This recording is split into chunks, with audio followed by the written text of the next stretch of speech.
संदेह। लेखक जयशंकर प्रसाद। आज हम जयशंकर प्रसाद द्वारा लिखित संदेह कहानी के विषय में चर्चा करेंगे।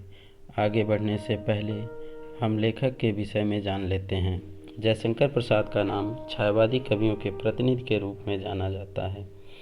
इनका जन्म काशी के सुंघनी साहू के एक वैश्य परिवार में हुआ था। इन्होंने हिंदी के अतिरिक्त अंग्रेजी, संस्कृत और उर्दू का विशेष ज्ञान प्राप्त किया था।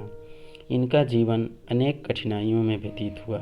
इन्हें बाल्यावस्था से ही अपने जीवन में अनेक कठिनाइयों का सामना करना पड़ा था।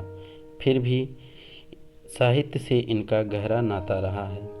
इसी कारण इन्होंने हिंदी साहित्य को अपनी रचनाओं के रूप में अमूल्य भेंट प्रदान किया।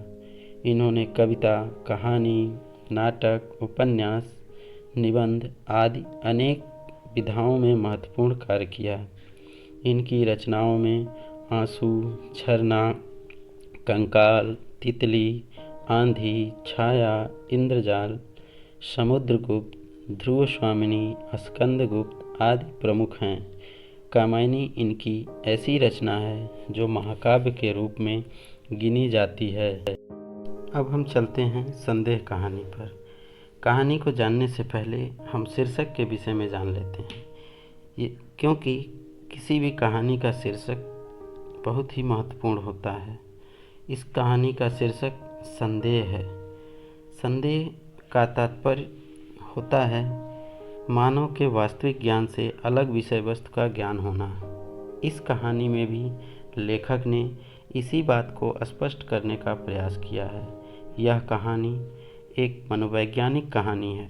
इसमें लेखक ने यह दिखाने का प्रयास किया है कि परिस्थितियाँ किस प्रकार मानव के मन में संदेह पैदा करती हैं, किस प्रकार से मानव भ्रमित हो जाता है।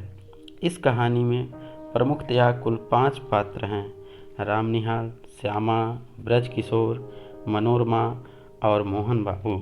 कहानी में रामनिहाल एक नौकर है जो नौकरी की तलाश में श्यामा के घर आता है।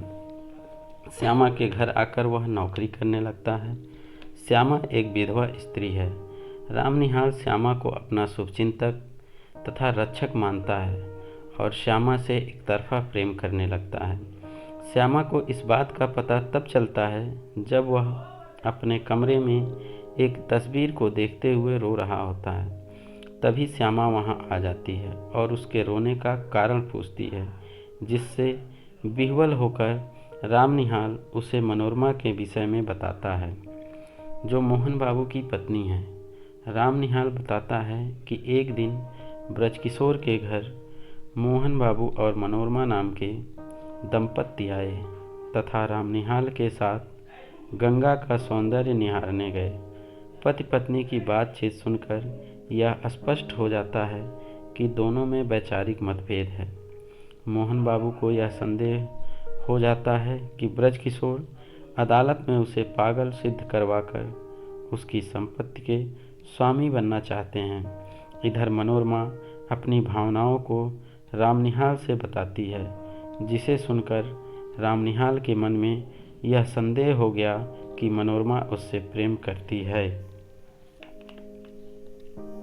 इस प्रकार संदेह कहानी श्यामा, रामनिहाल के मन में उत्पन्न हुए भ्रम की स्थिति को है तथा मोहन बाबू के मन में भी यह भ्रम पैदा हो जाता है कि ब्रजकिशोर उससे पागल घोषित कराकर उसकी सारी संपत्ति को हड़पना चाहते हैं। इन सारी बातों से यह स्पष्ट होता है कि कहानी का शीर्षक बहुत ही कौतूहल उत्पन्न करने वाला है।